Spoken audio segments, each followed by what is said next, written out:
Vamos. Hola, ¿qué Buenas tal? tardes, buenas tardes a Tutón. Bienvenidas y bienvenidos. ¿Cómo les va? Bienvenides. Bienvenides. Fundamental la inclusión.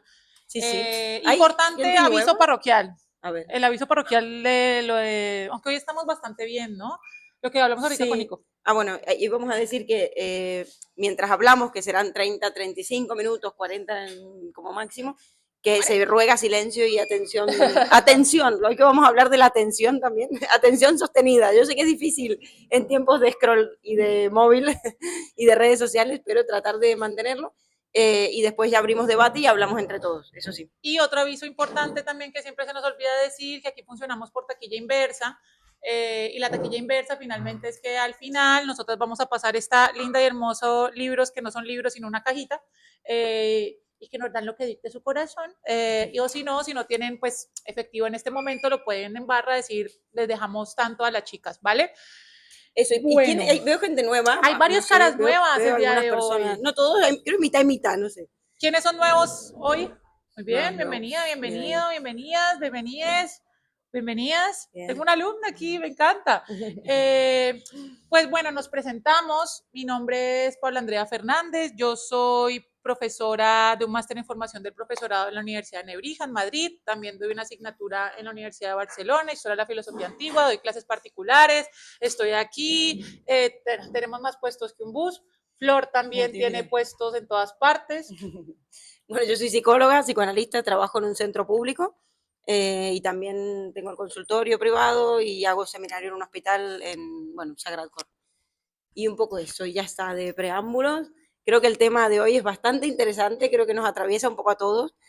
No sé por dónde empezar, pero bueno, el tema es el móvil, el scrollear, ¿no? O la vida en scroll, y el secuestro de la atención. Y habíamos puesto en la publicidad esta cuestión de que si es algo nuestro o si realmente todos sentimos que últimamente es cada vez más difícil sostener la atención o mantener atención sostenida en algo.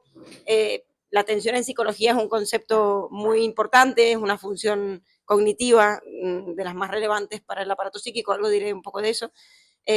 Y hoy en día lo vemos mucho también en la clínica, o sea, obviamente creo que nos pasa también a los psicólogos porque somos parte de este mundo, o sea, no estamos por fuera del mundo, también vivimos con el teléfono, con redes y con la hebra contemporánea hiperestimulada, pero también se ve mucho en la clínica con niños, con adolescentes e incluso con adultos esta dificultad para sostener atención o esta cuestión de estar todo el tiempo, bueno, un poco buscando estímulos que nos distraigan o nos evadan o lo que fuera. Y yo no sé, yo empezaría por el móvil, o sea, el móvil creo que es un objeto, es el objeto, ¿no? O sea, el objeto que se ha sumado a nuestra vida de una forma en la que quizás nunca imaginamos y creo que somos la mayoría de aquí una generación o generaciones que llegamos a vivir una vida en la que el móvil no existía y nunca nos imaginamos que ese objeto, que empezó a ser cada vez más relevante, se convertiría al final en un objeto imprescindible, casi parte del cuerpo, ¿no? Y estamos hablando de un objeto que se ha hecho parte del cuerpo. Y me acordaba de ese cuento de Cortázar, de preámbulo para, no, instrucciones para dar vuelta al reloj, no sé si se acuerdan, que Sí, dice, precioso. cuando te regalan un reloj, no solo te regalan un reloj, te regalan ese infierno florido, ¿no? Que colgarás a tu muñeca y bueno, y llevarás allí, pero al final lo que le da la vuelta es corto, leanlo, es muy bueno, dices, al final tú eres el regalado para el cumpleaños del reloj. Porque claro, te regalan el reloj y te regalan el miedo a que se te rompa, el miedo a que te lo Te roben, regalan el tiempo, la el conciencia del tiempo, la tiempo. tendencia a compararlo con otros relojes. Es decir, el reloj no viene solo y el móvil es lo mismo. O sea, yo pongo al móvil un poco en este lugar de nosotros somos los capturados por esa pantalla. Es decir, en esas capturas, el capturado somos nosotros también muchas veces por ese objeto. Y bueno, Y a empezaría por ver, ahí. la cuestión es que siempre hemos sido seres prostéticos, ¿no? De alguna forma, si nos ponemos en la escala de la evolución o en la relación con otros seres vivos, pues no tenemos pelaje, no tenemos alas, no tenemos dientes fuertes, o sea, qué especie tan aburrida, lo que tenemos es un telencéfalo altamente desarrollado y un pedazo de capacidad de dañar todo lo que nos rodea, pero precisamente como somos tan vulnerables ante el mundo, siempre hemos utilizado prótesis para extender la capacidad de poder dominarlo, ¿no? El móvil de alguna forma se convirtió en una prótesis en tanto seres prostéticos y en una extensión de nosotros mismos y de la comunicación. La cuestión es que si bien nació en un momento en donde facilitaba la comunicación, que también hay que reivindicar un poco el móvil, voy atrás.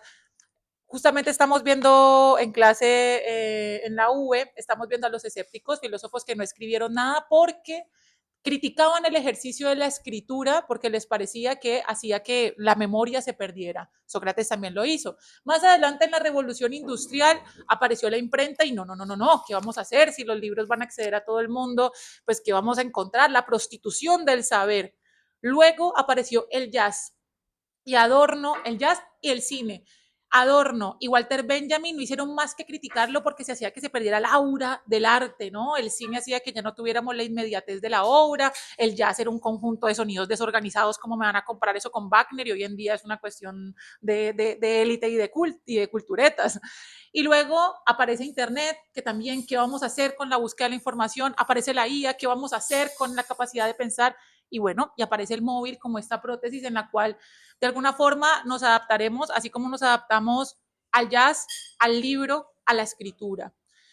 En ese orden de ideas, pues ya, si bien nació para poder comunicarnos, el problema es que nos ha llevado a el secuestro de la atención y a la capacidad de aburrirnos. Hay un filósofo que siempre termino mencionando, es que últimamente lo estoy tratando mucho, que es Martin Heidegger, que tiene un texto que se llama Los conceptos fundamentales de la metafísica, mundo, finitud, soledad, y habla que el Dasein, palabras más, palabras menos, el ser humano, tiene algo que lo define, una existenciario, al cual le llama los temples anímicos, ¿no? No es como cualquier estado anímico, ¿no? Es la forma en la que nosotros estamos templados. Yo sí lo pienso como una guitarra, ¿no? Si uno está mal templada la guitarra, las cuerdas suenan desafinadas, si está menos templada suena de forma diferente.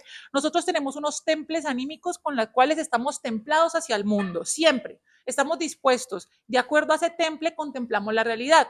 Eso nos suena también, Schopenhauer un poco hablaba de eso con el mundo como voluntad y representación. La cuestión es que él dice que hay un temple anímico fundamental que no le permitimos despertar y se llama aburrimiento. No nos permitimos aburrirnos. Hay tres tipos de aburrimiento, dice Heidegger. Aburrirse de, aburrirse por y aburrimiento existencial. Aburrirse de es cuando yo me aburro porque, no sé, estoy haciendo una fila y estoy aburrido y quiero abolir ese aburrimiento en particular que cuando no lo tenga ya voy a estar bien. Hay algo en particular a lo cual puedo dirigirme. El aburrirse por es un aburrimiento un poco más acaparador, ¿no? El tiempo se siente de una forma distinta. Es como cuando uno está en una fiesta y dice no es la música, no es el plan, no es como que me siento aburrido, pero no sé exactamente de qué, no sabes cómo abolirlo, pero de alguna forma podría llegar a superarlo. Y el aburrimiento existencial es cuando te pones de cara a ti mismo. Es un momento en que se suspenden los, y Heidegger les va a llamar el jueguito de palabras, pero es que es así, pasatiempos. Nosotros tenemos pasatiempos literalmente para no experimentar el tiempo, porque el tiempo pesa, porque el tiempo angustia, porque nos pone de cara a nosotros mismos. El aburrimiento existencial nos pone de cara a nuestro propio Dasein. Es decir, nos sienta al frente y se pone a hablar con nosotros y nos pone de cara a la pregunta de quién soy, qué soy, para dónde voy, preguntas que solemos no querer hacernos. Ahora, ¿qué pasa con el móvil y con la atención?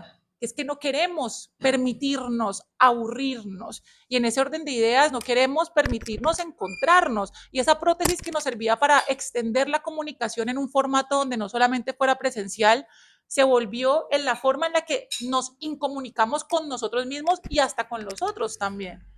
Sí, yo, a ver, no sé si compararía el móvil con el jazz o con la escritura. Es verdad que estuvo bueno el punto, o sea, me quedé pensando. Por un lado, es cierto que es una tecné, ¿no? Y la tecné no comienza con la tecnología que como la conocemos hoy en día, ni con la IA, ni con el teléfono móvil, es verdad. La primera tecné es el lenguaje mismo, en cuanto a artificio hecho por el humano, ¿no? Por el propio ser humano, que paradójicamente después va a devenir como una naturaleza otra, se podría decir. El lenguaje es una naturaleza artificial. Esa es la gran paradoja artificial porque la hemos creado nosotros, porque es propiamente humana, porque no corresponde al resto de especies. El resto de especies, lo hemos dicho muchas veces, tienen comunicación, obviamente, y es hasta aún más perfecta que la nuestra. En el resto de especies es perfecta, pero en la nuestra la comunicación adquiere otro estatuto, por decirlo así, ¿no? Es decir, adquiere muchas otras dimensiones, mucho más complejas.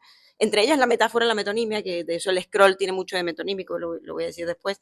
Pero bueno, que sí, que evidentemente la tecné es el lenguaje y desde ahí hay tecnología, la rueda, la escritura misma, la imprenta, es decir, todas estas cuestiones, evidentemente, y con cada invento, se podría decir, incluso la rueda o la imprenta, ganamos algo y perdemos algo a la vez. O sea, yo no creo que sea ni demonizar la tecnología ni el móvil, pero tampoco divinizarlo, ¿no? Es decir, es ver qué nos da y qué nos quita, o qué nos ofrece y a la vez cuánto nos cuesta sostener eso, ¿no? Entonces yo por eso decía que el móvil sí veo que nos quita, o mejor dicho que nos quita, no, porque no nos vamos a poner en una posición pasiva de que nos quita algo, pero sí veo que cedemos muchas funciones cognitivas al móvil, como por ejemplo la memoria, de repente se la hemos cedido a Google. Yo me acuerdo cuando era pequeña de acordarme los teléfonos de memoria de mis amigas, y yo todavía me los acuerdo, o sea, me los Sí, acuerdo cuando uno estaba pequeño, todavía. sí, pero de aquí para Ahora adelante no me ya. sé el de nadie, como me pase algo, no sé qué, no me sé el teléfono de nadie, el mío Yo nada más. llamo a mi mejor amiga de la infancia y es que, hola, ¿te Claro, acuerdas de mí? sigue siendo este teléfono. Habla la mamá de Paula. Dile a Paula, por favor. Claro, la orientación al Google Maps, ¿no? Nos perdemos, cuántas veces nos ha pasado, no sabemos ubicarnos directamente ni en el barrio, o sea, no hace falta irnos de viaje o perdernos en la selva, que ni en el viaje, ni en el barrio. La percepción se la cedemos a la cámara, cuántas veces vamos a recitales, a conciertos, y en lugar de estar viendo lo que se está viendo, se lo está viendo a través del ojo de la cámara, ¿no? O se le cede esa función a la cámara. Y la atención sobre todo, ¿no? A nivel de esta cuestión del scroll, de las redes, del móvil y tal, de las redes y sociales.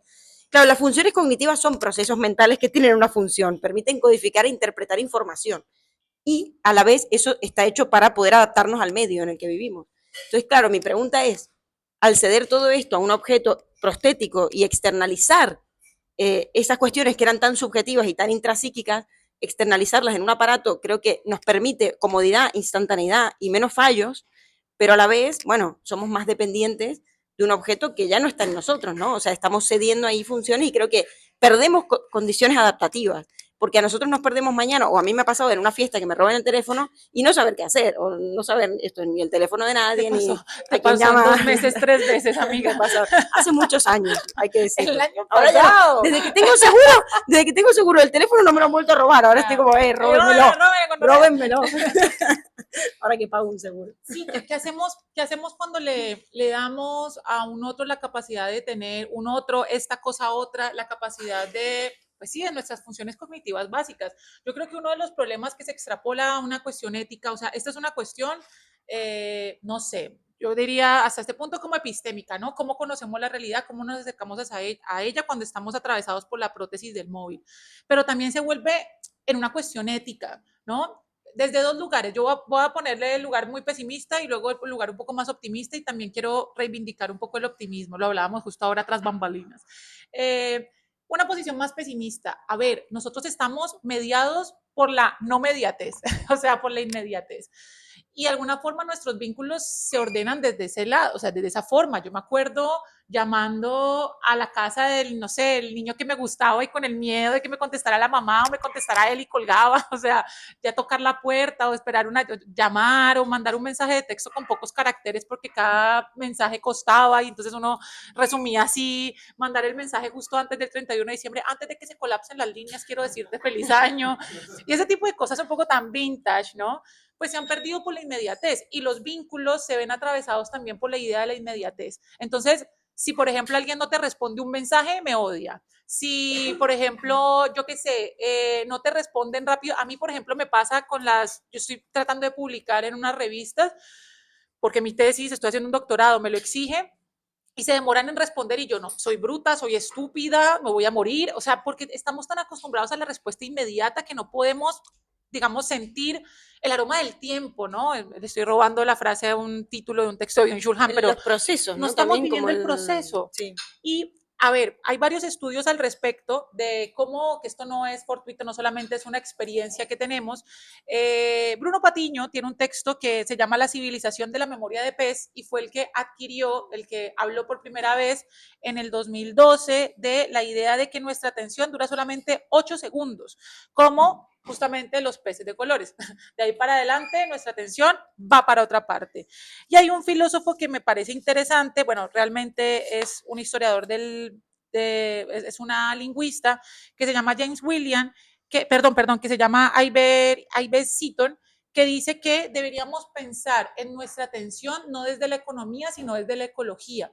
Asimismo, como nosotros lo pensamos, digamos, ¿a dónde va esto? Nuestra atención en términos económicos es aquello que le damos a un otro que no nos está cobrando. Cuando no nos cobran por lo que estamos consultando, nosotros somos el producto. Lo vemos con Meta, lo vemos con Meta, le damos toda la información y ellos nos venden cosas, ¿no? Ya vimos todos los juicios a los que fue sometido Zuckerberg y pues no terminó pagando nada. Ahora, si nos pensamos en términos económicos, la atención va a ser algo que damos, por lo cual se da alguna devolución. En este caso, pues un montón de plataformas que dominan la información y nuestros datos.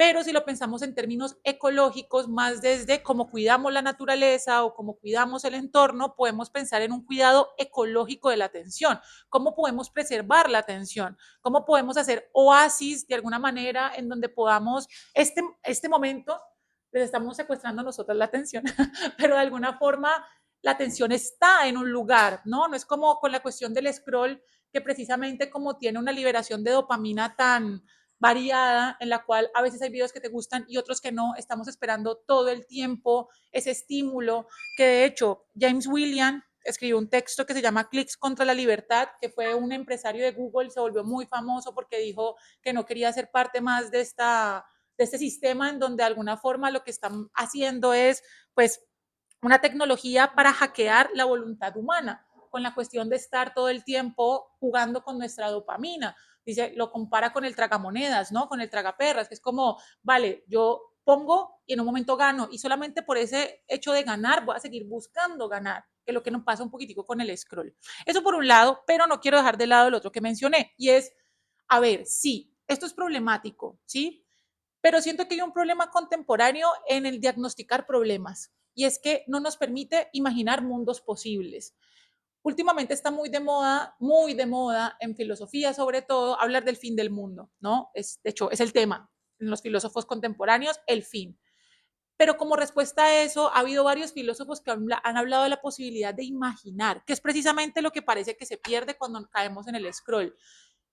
Todo el tiempo pensamos que esto es un problema, vale, ¿y cómo podemos imaginar este mundo que ya es desde un lugar en donde esto sea algo para generar revoluciones? Por ejemplo, las redes sociales a mí me han puesto de cara a muchos eventos de protestas que no me hubiera dado cuenta si no tuviese redes sociales. Las redes sociales han posibilitado un montón de manifestaciones en países de toda índole, precisamente juntándose por medio de este aparato que no está mediado gubernamentalmente. Las redes sociales, yo tengo una cuenta de divulgación filosófica que se llama Diario de una Sofía, la pueden seguir, pero las redes sociales me han permitido llegar a personas que no conocían o no hablaban mucho de filosofía y les empezó a llamar la atención por videos que explicaban de forma más sencilla conceptos que podían ser más complejos. Entonces, o sea, sí, por un lado, nos secuestra evidentemente la atención, pero también podemos imaginar un mundo en donde esto sea un recurso y una prótesis, que sea una herramienta para llegar al otro y no para, digamos, alejarnos de él. Sí, y es interesante que la palabra imaginación contiene la palabra imagen también, ¿no? Es decir, no tengo ahora la etimología, pero algo en común evidentemente tienen. Y es cierto, yo trabajo mucho con infancias, con primera infancia, que es una edad en la que uno diría la imaginación se te da de forma natural, ¿no? O sea, uno ve un niño y el niño normalmente imagina, ¿no? O sea, es como, tiene la cualidad de imaginar, como una connotación muy humana que tenemos. Y hoy es verdad que, claro, hablo de una muestra de niños muy minúscula, o sea, no estoy atendiendo o no veo a todos los niños del universo, pero sí que es verdad que hay una crisis de la imaginación, se podría decir, o una especie de dificultad a la hora de jugar, como niños que no saben jugar muchas veces, y que hay que ponerse allí y enseñar. Y tú dices, ¿cómo puede ser que un niño no sepa jugar? Que es algo casi natural, ¿no? Que se da de forma natural. O cómo puede ser que no imagine, que uno le pregunta, bueno, vamos a montar un tren, vale, montamos un tren, ¿y a dónde va este tren? Ahí.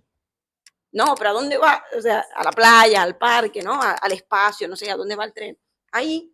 Y es como esta cosa, yo creo que tiene que ver también, el niño sintomatiza mucho el mundo en el que vivimos, es decir, el niño no es que sintomatiza a nivel clínico, perdón, metaforiza, mejor dicho, también mucho, mejor que el adulto igual, la época en la que vivimos, es decir, que también nos habla de cómo somos y de cómo estamos, o incluso ahora cuando los psicólogos suelen decir, los adolescentes que están todo el tiempo con el móvil, no, si los adultos no, o sea, no, si seguramente no ven que sus padres están también con el móvil todo el día hablando. A mí a veces también en la consulta los papás me dicen, o las mamás, ¿no? Como, es que todo el tiempo quiere el móvil. ¿Por qué un niño querría un móvil? Evidentemente ni sabe lo que es, lo quiere porque ve que el otro lo desea, es decir, que el adulto está constantemente buscando el móvil, entonces lo primero que hay que hacer es que el adulto se replantee su relación con el móvil y qué mensaje le está dando un poco al niño, ¿no? Pero bueno, está esta cuestión de esta cuestión muy concreta y de externalizar ciertas funciones, repito, ¿no? De nuevo, la imaginación ya no viene de uno, sino que, claro, las imágenes las encontramos ya hechas, ya venidas del exterior, es decir, vienen del exterior, están externalizadas. Ya no es uno el que las construye, normalmente al menos no se estimula esa parte, sino que vienen hechas, ¿no? Y claro, todas las imágenes que encontramos, más allá de que uno dice, bueno, es el algoritmo, ¿no? Y cada algoritmo nuestro debe ser diferente, porque está hecho en función de lo que buscamos y tal, a la vez hay cierta producción de ese deseo, como diría Foucault, pero también es verdad que hay algo de lo propio, de lo que se busca, pero son cuestiones muy yoicas también, son cuestiones muy imaginarias de cada uno, las que está viendo en esa pantalla. Y la pantalla, bueno, tiene algo de velar, de mostrar, pero a la vez de ocultar, ¿no? O sea, yo creo que totalmente, a la vez que nos muestra imágenes constantemente, también hay algo que oculta de nosotros mismos, es decir, nuestra mirada se pierde en el campo de la visión. O sea, Lacan decía, la mirada es lo que se pierde en el campo de la visión. En ese tanto mirar y mirar y mirar imágenes que se suceden las unas a las otras sin ningún tipo de sentido, sino simplemente una metonimia de contigüidad, lo que se pierde ahí es la mirada hacia uno. O sea, a eso me El refiero. ejercicio de aburrirse, ¿no? Permitirse Y ese vacío, soportar el habitar vacío, la no hay nada contemplación, de, el no hay nada de silencio. soportar el vacío, Sí, sí, sí. de soportar la nada, o sea, la nada en el sentido de esa contemplación, No, ¿no? la nada en el Esta, sentido de la nada. Hay un filósofo bastante conocido, pues porque es uno de los padres del existencialismo, bueno, con Soren Kierkegaard, pero bueno, Jean-Paul Sartre, que tiene un textaco que se llama El ser y la nada, donde habla del ser y la nada, y, ah, eh, y plantea que la nada es lo que aparece en el momento en que nosotros dirigimos la conciencia hacia la pregunta sobre algo. No le voy a meter más palabras rimbombantes porque él habla que ese es el ser para sí, se dirige al ser en sí, bueno, en fin. Pero lo que dice es, cada vez que un sujeto se pregunta sobre algo del mundo, en el momento en que se pregunta, aparece la posibilidad de que exista algo que no es la cosa. Entonces, si yo me pregunto qué es una pera, pues en ese momento aparecen ante mí todas las posibilidades de lo que no espera, que me ayuda a delimitar un poco qué es una pera. Cuando nosotros nos ponemos de cara a nosotros mismos, también aparece la nada. Es decir, nosotros nos vemos a nosotros, cada vez que nosotros hacemos un proceso de autoconciencia, es como si nos externalizáramos un momento para hacer una reflexión de nosotros, ¿no? No sé si les ha pasado cuando hablan con ustedes, ¿no? Que uno habla con uno como, ¿por qué hiciste eso? ¿Por qué pensaste así? Uno se habla muy feo, hablemos bonito. O bueno, uno empieza a hablarse constantemente en su día a día, se habla como si fuese un otro. Cuando aparece esa idea de otro, en ese momento aparece esa nada, esa cosa que no es uno, porque Sartre va a decir que nosotros siempre somos una anticipación de lo que seremos y en ese orden de ideas nosotros no somos nada. No somos nada porque somos lo que hemos de ser, lo que seremos, y pues eso que seremos no lo somos todavía y lo que hemos sido ya lo dejamos de ser. En ese orden de ideas, existencialmente, en tanto instante no somos nada. Ponernos de cara a esa nada es importante porque nos ayuda a pensarnos a nosotros mismos. ¿Qué pasa cuando pulula tanta información que no nos permite procesarla, ¿no? Como con el scroll infinito, que no hay nada. O sea, todo el tiempo hay algo, todo el tiempo estamos viendo algo. Y cuando todo el tiempo estamos viendo algo, no nos posibilitamos la aparición de la pregunta, porque todo el tiempo lo que hay es certezas, todo el tiempo hay imágenes, todo el tiempo se me está ofreciendo información. Yo creo que también deberíamos pensarnos, porque yo estoy tratando de ser optimista, también deberíamos tratar de pensarnos cómo podemos hacer una suerte de ecología de la atención. Es decir, yo, por ejemplo, utilizo mucho redes sociales, lo sé, tengo un problema, como muchos, y soy muy crítica frente a mí, pues porque uno, soy crítica frente a mí, otro, no sé, estudié filosofía, soy crítica frente a cosas, entonces me pregunto constantemente, bueno, ¿cuál es mi uso? Obviamente algo responde del orden del ego, pero también pienso a través de ese medio he podido llegar a otros, he podido conocer, he podido, no sé, ahora estoy en un colectivo de creadores de contenido que se llama Pantue, que me encanta, que son creadores de contenido más disidente, de izquierda, más, bueno, un poco más disidente para no ponerle el título izquierda, y los conocí precisamente por internet. No sé, publiqué 2 libros que me contactaron por internet. Es decir, creo que nosotros podemos hacer algo revolucionario con el uso del móvil si somos capaces de ser críticos frente a ello. Y cierro aquí con una cosita. Heidegger en Ser y Tiempo dice que existe algo de lo que él llama el uno de la publicidad, ¿no? Es el se dice, se piensa, se opina, se cree. Todos habitamos el uno, todos, porque yo no puedo decir, yo digo, ay, no, es que los móviles son horribles, voy a no tenerlo, pero de alguna forma el mundo ya lo tiene, felicitaciones que tú no lo has hecho, el mundo ya habita desde ese lugar, o sea, es el mundo en el que estamos habitando. Ahora, ¿cómo podemos estar allí? Dice él, de forma auténtica o inauténtica. Inauténtica es no saber que estamos dentro de ese uno, o sea, no darnos siquiera cuenta que estamos haciendo parte. Y auténtica es cuando, bueno, él va a decir, reconocemos que podemos morir, porque somos seres para la muerte, reconocemos nuestra propia finitud y nuestra propia falta, y también nos damos cuenta que estamos en medio de un sistema, estamos dentro de él, pero una cosa es habitar sin saberlo y otra cosa es habitar sabiéndolo. Yo creo que si habitamos sabiéndolo, estaríamos hackeando el sistema. Yo no soy tan optimista, pero, pero está bien, lo banco. No, sí, coincido en la parte del uso que le demos, ¿no? Es decir, yo no pretendo eliminar los móviles, ¿no? La vida directamente sería inimaginable ahí sí, eliminando hoy por hoy los móviles y el Internet. Pero sí que creo que cito a Escotado cuando se refería a las drogas, y creo que es porque el móvil también tiene algo de droga hoy en día. De hecho, es un chute al sistema nervioso central ahí interesante, la mayoría de estímulos que vemos en el móvil. El secreto es la dosis, evidentemente, ¿no? O sea, el secreto es la dosis, es cuánto uso le hagamos, y por eso empecé citando a Cortázar con instrucciones para dar vuelta al reloj, de no terminar siendo nosotros los usados por el móvil, no terminar siendo nosotros los capturados por la pantalla, no terminar siendo nosotros los instalados como apps, ¿no? Una app no se instala solamente en el móvil, se instala en tu aparato cognitivo también. Es decir, ojo, porque también hay algo, hay mucho más que va más allá. Por eso decía que no hay que compararlo con el jazz, porque va más allá el móvil.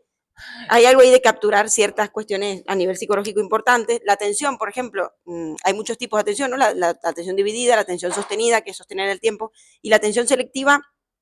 En general, la atención, podríamos decir, tiene algo de un doble proceso. Prestar atención a una cosa, es decir, seleccionar, pero a la vez descartar otras, ¿no?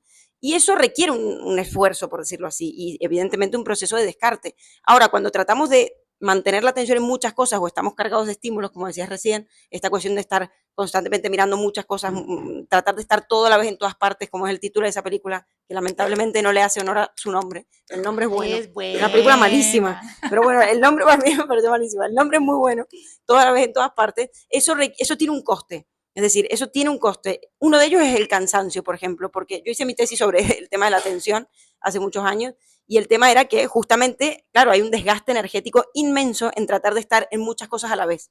Tipo, poniendo la lavadora, hablando en una llamada, mirando las redes y contestando un mensaje. Eso, ahí no nos estamos dando cuenta, pero hay un desgaste energético inmenso que tiene mucho que ver también con el cansancio contemporáneo, sin contar, obviamente, la explotación laboral, etcétera, etcétera. Y después, hablabas de síntomas en algún momento. Yo coincido que hoy se están medicalizando problemas sociales muy graves, pero también está este diagnóstico que para mí es un invento contemporáneo, una manera de nombrar a un fenómeno contemporáneo que es el TDAH, ¿no? O sea, el famoso TDAH, el trastorno de déficit de atención y hiperactividad, que al final yo creo que es un buen síntoma de nuestra época, es decir, un síntoma que nos revela el cómo vivimos, que tiene mucho que ver con la manera en la que vivimos, porque los síntomas psicológicos no están desasociados o no los podemos desvincular del modus vivendi, ¿no? O sea, del cómo vivimos, en qué entorno y en qué condiciones. Y bueno, creo que tiene más que ver con eso que en realidad con una enfermedad para la cual siempre nuestro discurso capitalista va a ofrecer una solución que es del orden del consumo, es decir, tome este psicofármaco y cállese la boca, ¿no? Bueno, Sociedades y preste atención y sea productivo y rinda, ¿no? Como nuestro adorado polvo preciado, estas sociedades farmacopornográficas que producen deseo y lo medicalizan. Total, y quizás sea la solución, quizás el TDAH sea la solución, pues una manera de poner un freno a esa vorágine del rendimiento y la productividad. Y bueno, lo dejo ahí. Y yo creo que yo estoy intentando pensarme en más que optimismo en tanto, no sé, coach, sino más en términos, bueno, ¿y ahora qué? O sea, ¿y ahora qué? Yo creo que, a ver, este acto, esta acción que estamos teniendo en este momento de voluntariamente tomar de nuestro tiempo un jueves para escuchar a dos personas que o conocemos o no, pero simplemente estamos escuchando y sostenemos la atención allí, es revolucionario, ¿sí? Es revolucionario que nosotros nos detengamos a escuchar a nuestras abuelas. Es revolucionario que llamemos a una amiga, un amigo, una amigue. Es revolucionario que salgamos a caminar sin el móvil o que solamente lo utilicemos para escuchar música si queremos. O sea, de alguna forma, yo sí creo, Judith Butler hace poco sacó un texto sobre el imaginar, solo que todavía no está traducido al castellano, lo sacó hace muy poco, que la cuestión es imaginar mundos posibles. En el momento en que nos arrebatan la posibilidad de imaginar, precisamente porque estamos atiborrados de información, porque vemos en redes sociales todos los archivos de Epstein liberados y luego vemos que hay 2 personas secuestradas de la flotilla de Gaza y luego vemos, y de alguna forma uno siente como, es que me quiero arrancar los ojos y que el mundo se vaya a la mierda. Yo digo, vale, el fin del mundo va a llegar. Bueno, ¿yo qué hago? Pues sigo tirando la misma basura porque si se va a acabar, ¿yo qué voy a hacer? Pero si en vez de imaginarnos el fin del mundo, nos imaginamos el post fin del mundo, ¿qué vamos a hacer después? Si no perdemos la capacidad de imaginar, yo creo que eso sí sería un acto de resistencia. Propondría este tema para la próxima. Sí, sí, sí. La imaginación, futuro. No, en la tertulia 100, que te quiero decir, sí. Que nos queda que es pronto, será la Hoy tertulia, es la tertulia 100. 98. Eso, en 2 es la 100 y el cumpleaños de Paola, así que hay el tertulia 11 de y fiesta. junio, para que sepan que tertulia, hay debate y fiesta. Y hablar de la imaginación y ser muy hippies. Y bueno, y ya los escuchamos en el debate. Vale, gracias y al debate ahora.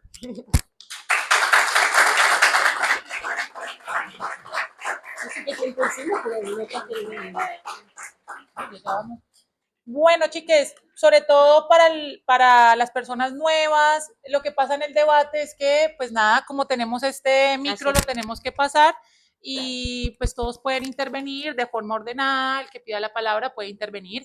Para quienes no sepan, esto es un podcast en vivo, se llama Arrabaleras Parlantes con V de Raval, no por un error ortográfico, sino porque nacimos en el Raval y es para hacerle honor.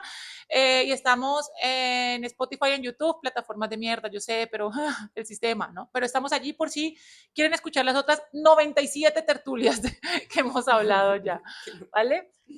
Bueno, ¿quién quiere hablar? Mira, ahí el Nico. Nico.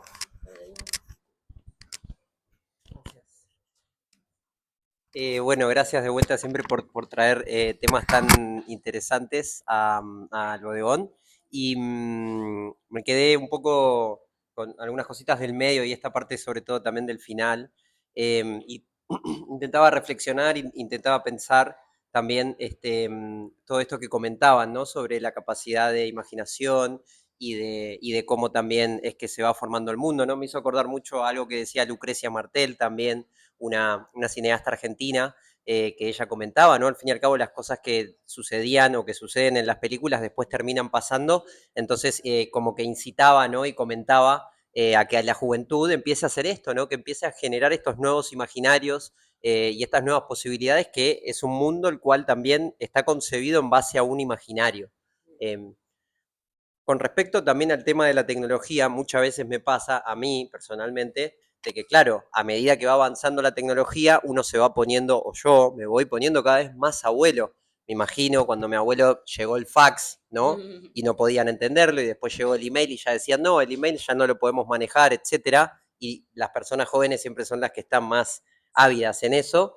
Y sin embargo, esto sigue pasando, ¿no? La plataforma, la tecnología. Ahora, también algo que me pareció importante destacar, que todavía sigue siendo un territorio en disputa, ¿no? Al fin y al cabo también es un lugar el cual es muy difícil de controlar y que seguramente es muy fácil que podamos ser controlados, ¿no? Entonces, dentro de este territorio en disputa también creo que estaba bueno lo que decías de que al fin y al cabo podemos utilizar nuestro poder de consumidores de las redes sociales o del escroleo o de las IAs o de todo esto para también poder forzar a un cambio o pensar un nuevo imaginario también desde el punto de vista como usuario, simplemente porque yo soy un usuario también.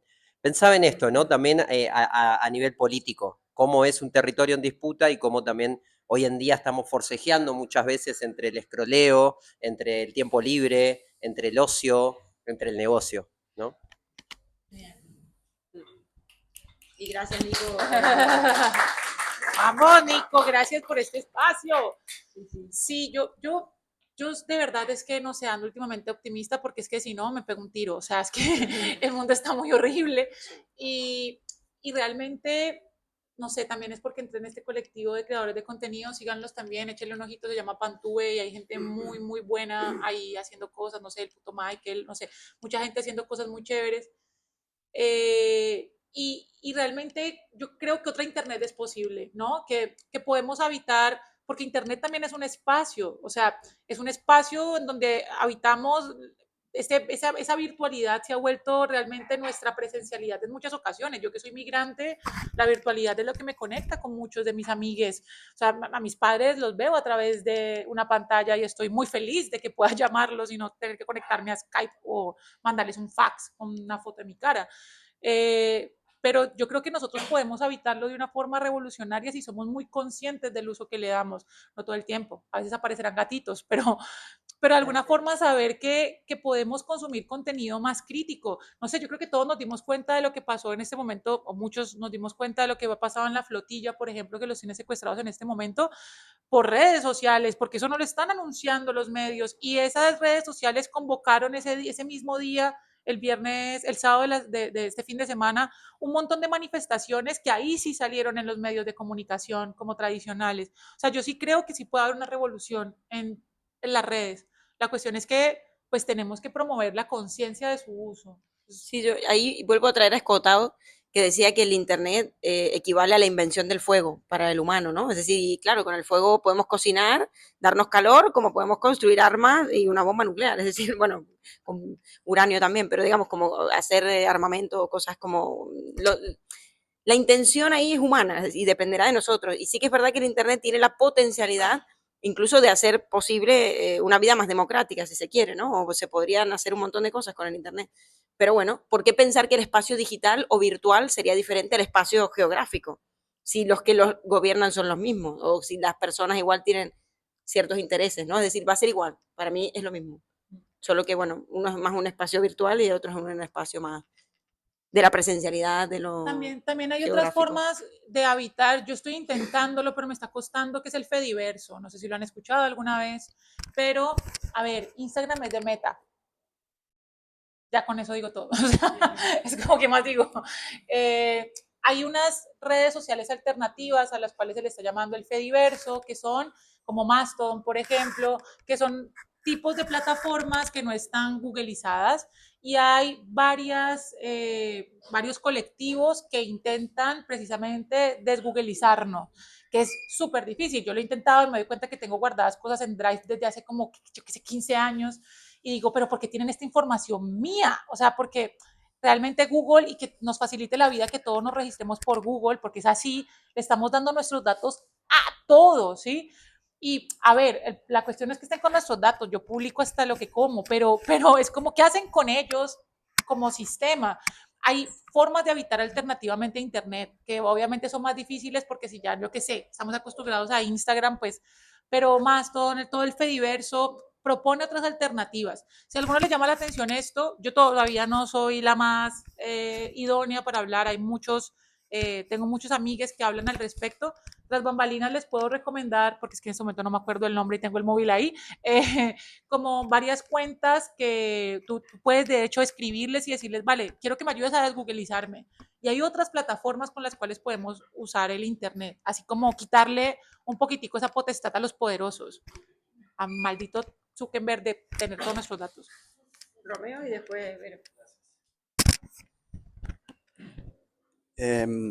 Bueno, yo quería primero hacer una pregunta sobre si ahora Heidegger se interrogaría acerca del Dasein, del ser ahí, a través del ejercicio de la virtualidad, ¿no? Donde el ser ahí ya no es solo un ser ahí físico, sino también una simultaneidad virtual, y si eso ya propone nuevas filosofías, ¿no? O sea, si ya se está pensando no tanto en esta sacralización del pasado, como estamos intentando casi siempre regresar, ¿no? Recuperar la época dorada del campo, recuperar la época de la imaginación, y parece que todo hacia atrás hubiera sido un poco más deslumbrante o más brillante, pero ¿qué estamos haciendo desde ahora, ¿no? Desde el punto de vista de la filosofía, frente a algo que el móvil parece que que vive el sueño del cuchillo, en el que hemos normalizado tener cuchillos por todas partes,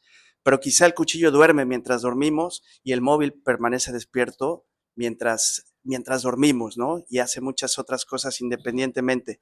Entonces, bueno, me parece curioso pensar desde esa postura, ¿no? De aquel entonces, mientras Heidegger se pensaba del ser en el ser, y si la pregunta ya contiene la respuesta, qué preguntas nos está haciendo esta voracidad que tenemos por tener el móvil, por movernos con el móvil e ir más lejos, tener amigues en otros lugares, y no querer parar el aire de lo que ya está sucediendo, quizá dándole vueltas, intentando recuperar ideas de que éramos más creativos antes frente a qué creatividad podemos tener ahora, ¿no? Preguntas, a ver, seguiríamos siendo, yo creo que preguntaste primero por Heidegger, ¿seguiríamos siendo Dasein? Sí, creo que sí. Hay unos existenciarios que plantea Heidegger del Dasein.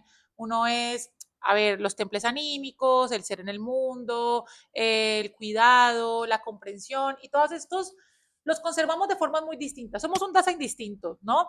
Si se nos quitan cosas básicas de esa definición de Heidegger, de al menos si no morimos, si dejamos de poder comunicar nuestro mundo interno, pero también si dejamos de hacernos la pregunta, no seríamos Dasein, seríamos otra cosa y el Dasman, un humano que como que todavía no es como humano, ¿no? Si nos vivimos inauténticamente.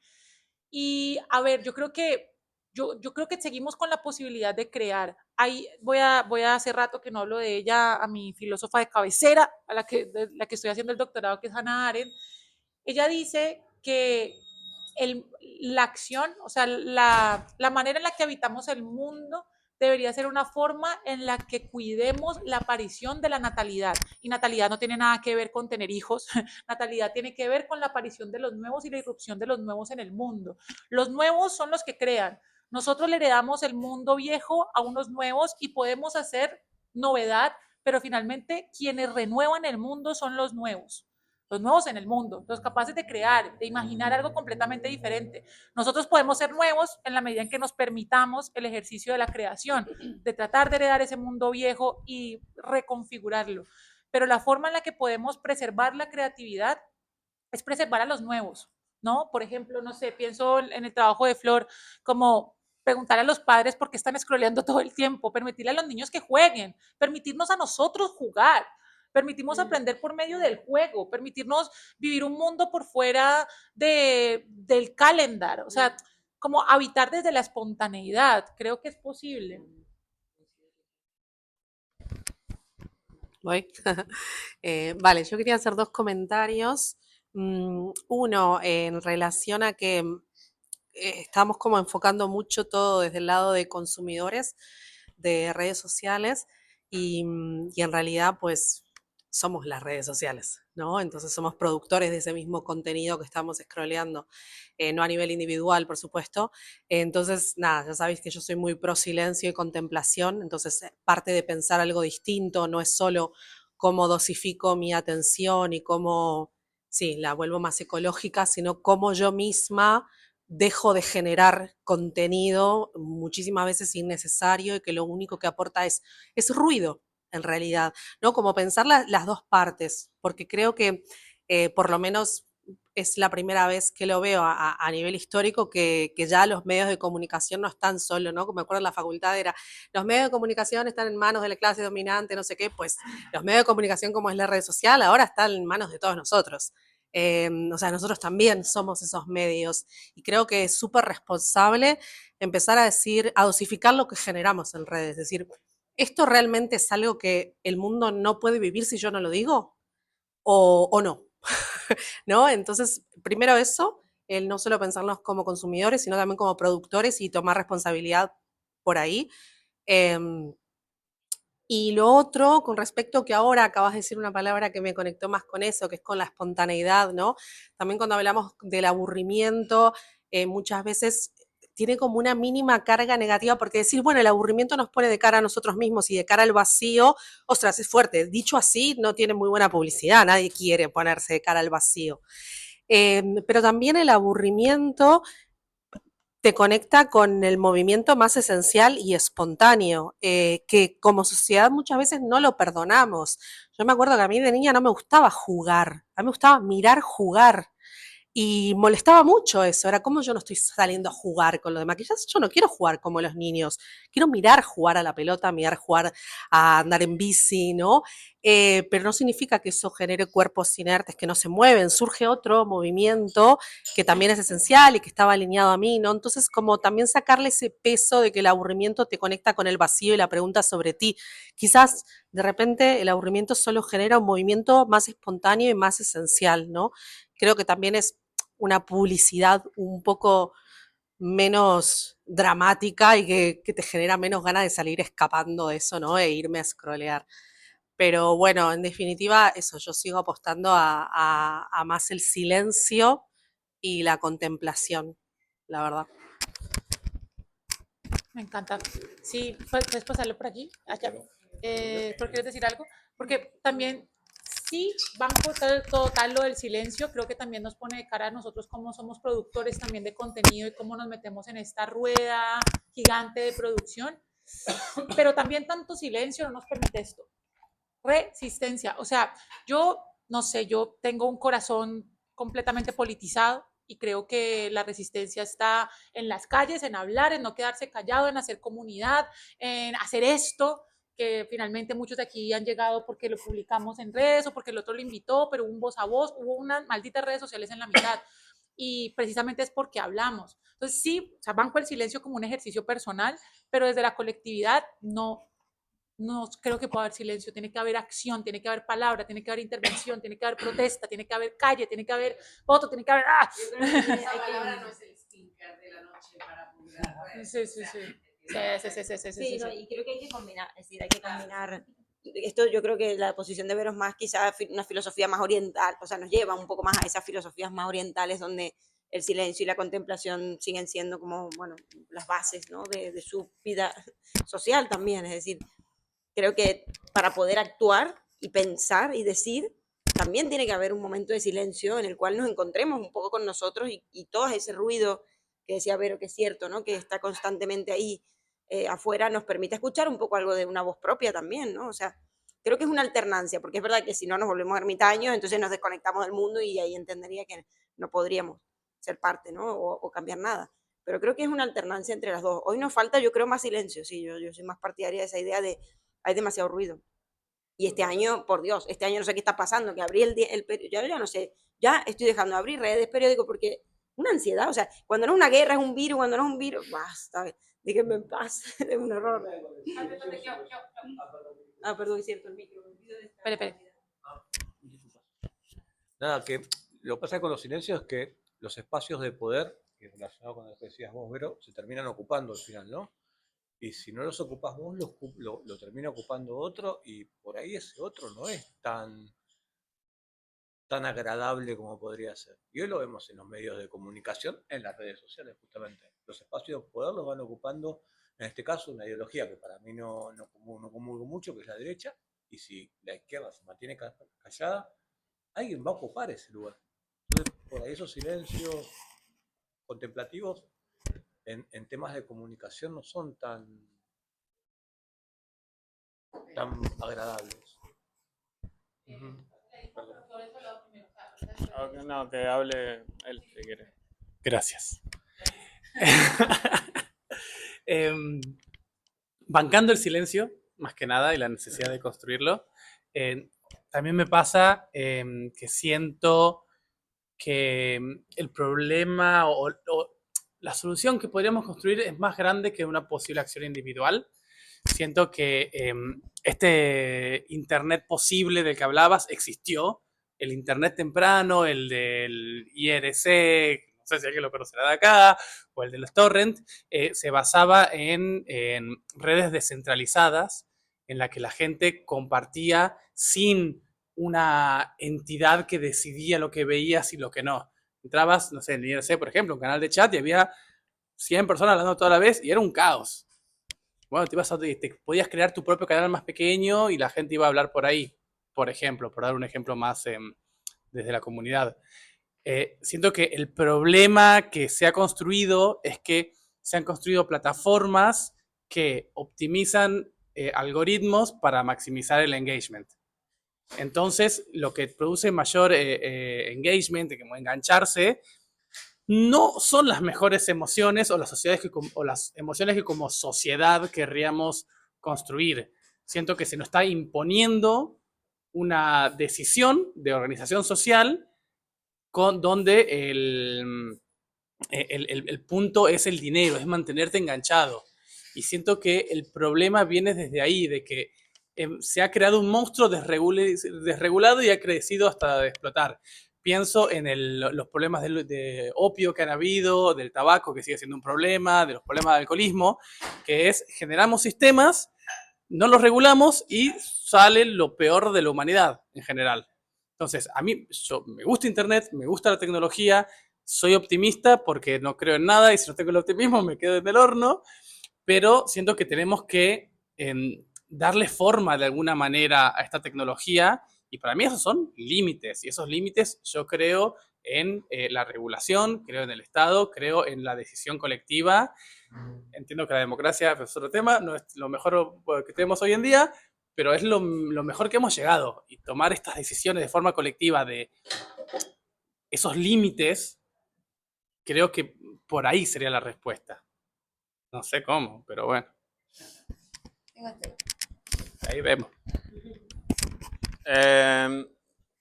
Yo creo que no sé si está fácil encontrar la solución a través de las redes, dado que hay una curaduría digital de lo que consumimos y tanto de lo que le llega a los otros, que pasa a través de 5 tecnomagnates que han alterado los algoritmos, agregándoles una capa de monetización, de ganar dinero con nuestras opiniones y con el engagement, como dice él. Entonces, no es que se puede ser súper libre, o sea, el Internet de hoy es la publicidad de Goebbels, o sea, es increíblemente riguroso, regulado y opaco. Y por ende vamos a tener que depender y volver más a lo analógico, que es lo que conocemos más, que es lo que nos llevó casi toda la humanidad, excepto los últimos 10 años, más o menos.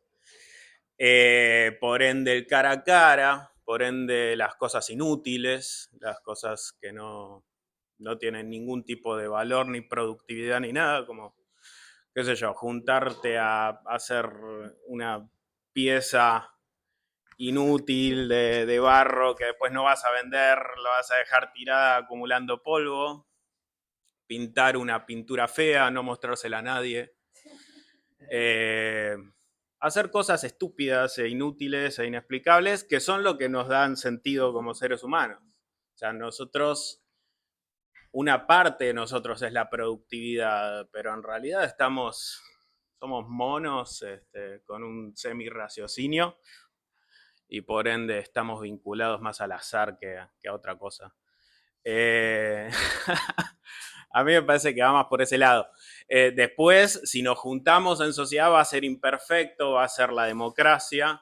La democracia hoy está en declive, la democracia hoy está destruida porque no sabemos, porque fue altamente intervenida por esta tecnología y nos tenemos que preguntar cuál es nuestro rol como seres humanos en un mundo hipertecnologizado. Sí, yo creo que tenemos que, sí, a ver, vivir auténticamente, tratar de vivir auténticamente en esta forma de habitar el uno, ¿no? O sea, estamos en el uno, estamos en medio de todos habitamos del mismo modo, pero ¿cómo somos auténticos dentro de eso? Yo creo que aquí podemos tener dos posturas. O esto es una mierda, nos controlan y a la verga, que lo podemos diagnosticar, verlo, vivirlo, pero yo particularmente y sobre todo últimamente creo que solamente diagnosticar el problema y no pensarse en imaginar, no ser espontáneo, no imaginar, creo que al final va a hacer que precisamente se sostengan aún más esas dinámicas de control.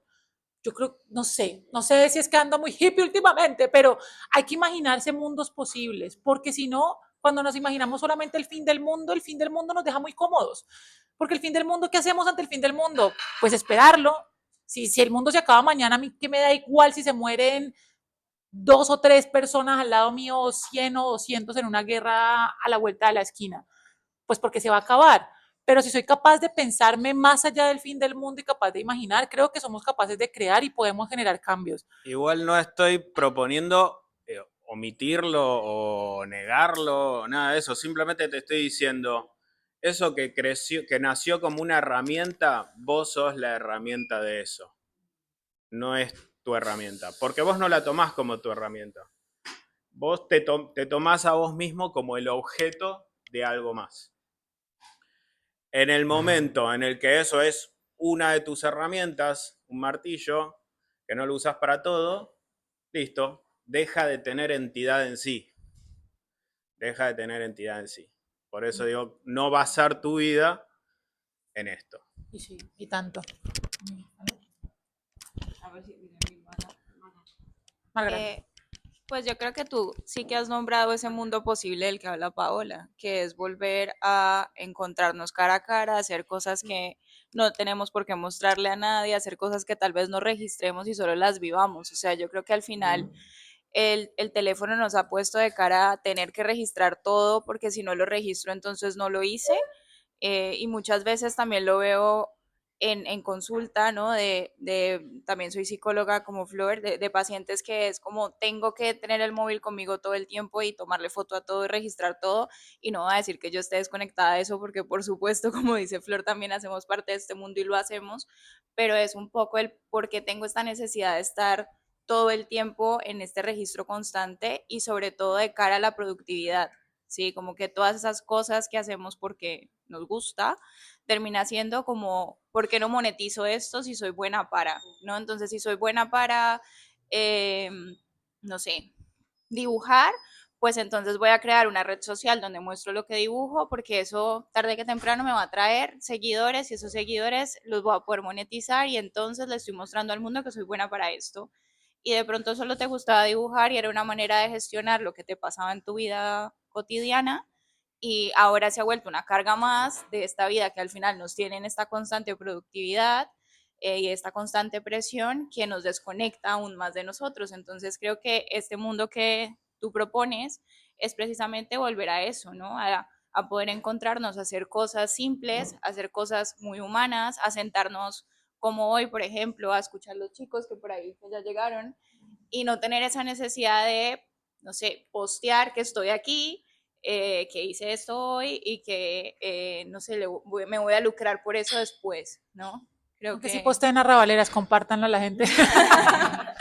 Sí, a mí total. a ver, que es un tema en el que todos estamos y que al final pues sacamos un poco de beneficio de esto, porque creo que cada uno de nosotros se ha podido dar a conocer su trabajo probablemente a través de redes sociales, se ha podido construir vínculos de valor a través de este objeto que es el móvil, pero claro, asimismo también nos perdemos un poco en estar todo el tiempo allí. Y vuelvo y digo, yo también soy una consumidora y en muchos momentos tengo que dejar el móvil incluso fuera del espacio visual para no tomarlo y distraerme con él.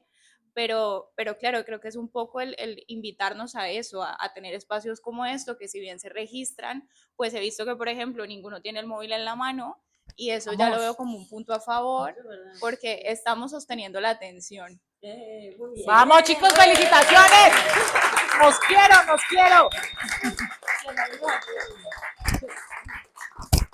Bueno, muchas gracias. Y con este maravilloso comentario, felicitándonos por sostener la atención, Tito Zuckerberg. Nos felicito y ya, muchas gracias. Sigue también un evento muy bonito de música acústica colombiana, ¿cierto? Sí. Así que, pues nada, quédense aquí. Gracias. Nos vemos la próxima.